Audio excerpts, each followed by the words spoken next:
Un tentativo deliberato di meditare non è meditazione.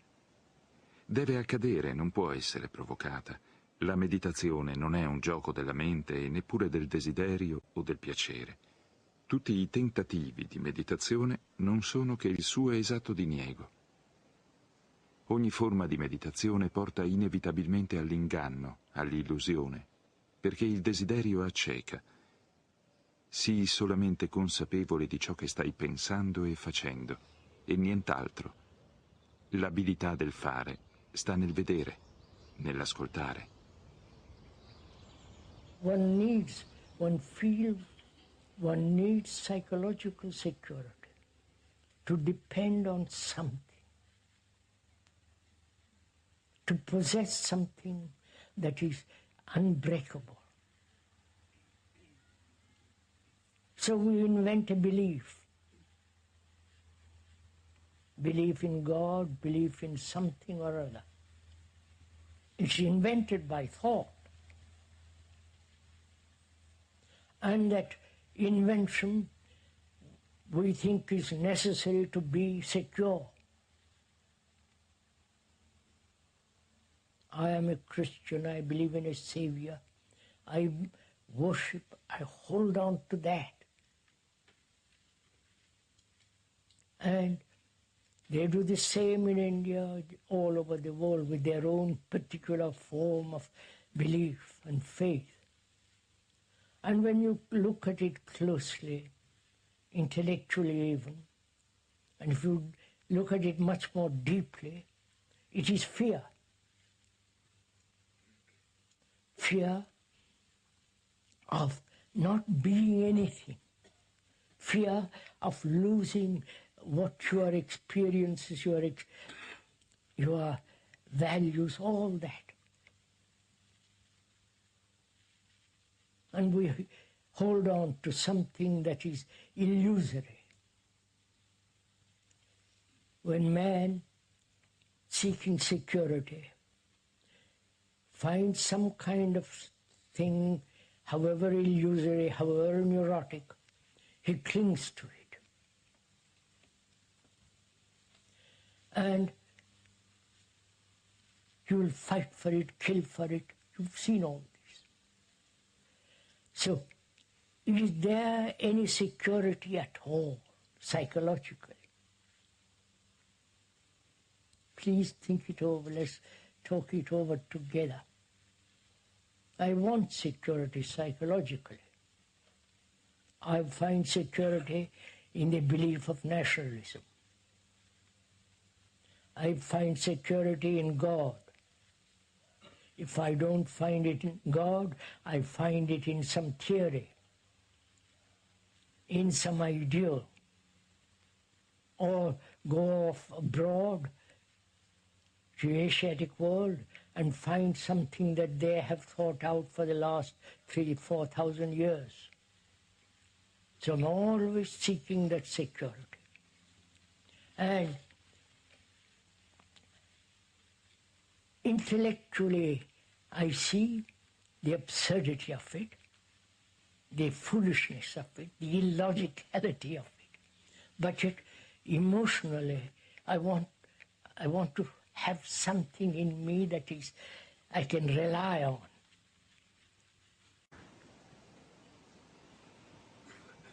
There is something only when I realized completely that all the theories, the beliefs, the dogmas, the nationalisms are illusory. The very realization that they are false is the action of intelligence. I wonder if is that to realize something that is illusory, that's false, that has really no substance behind it. That very realization is the action of intelligence. That intelligence is the total security. I have accepted, say, for example, suppose that I've accepted some kind of belief which has given me and my fathers, my great past generations, certain security. And I realized, their grandson, realized that what they believe, what they have put it upon me is illusory. It has no meaning. That perception itself is intelligence, and that intelligence is total security. Nobody can destroy that intelligence. That intelligence is common to all of us. It's not my intelligence or yours. It is the intelligence of perception. It's the intelligence that says these leaders, inept politicians, the gurus, all that is so nonsensical. The realization, the perception of that is the abiding intelligence, which is the everlasting security. Do we see that? Not theoretically, not as an ideal, but actually say, this is, you follow, it gives you extraordinary sense of independence, a sense of deep freedom, because that intelligence guides. It's not your will, your opinion, your values, your prejudices, but that intelligence is watching, guiding, helping. Truth is not put together by thought. Truth is something free of time, thought, and something that is beyond all perception. So if we are clear on these two matters, reality and truth, then we will never get confused about these terms. And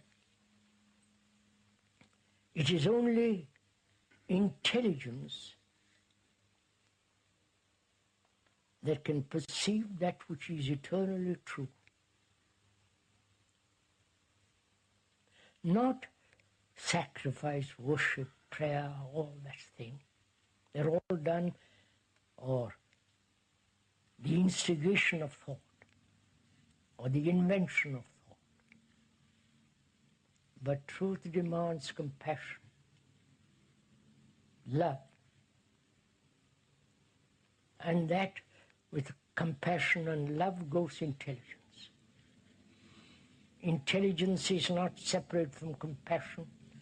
Compassion is not separate from love. It's all one. And without that, truth cannot possibly exist. The action of intelligence is holistic. And that intelligence cannot be cultivated. It isn't a thing you go to school and learn to be intelligent, or become sensitive by going to college and being told how to be sensitive. But if one sees the actuality without any desire to alter it and fuss around with it, if one sees actually what's happening, that very perception is intelligence. And out of that, that intelligence is always right action.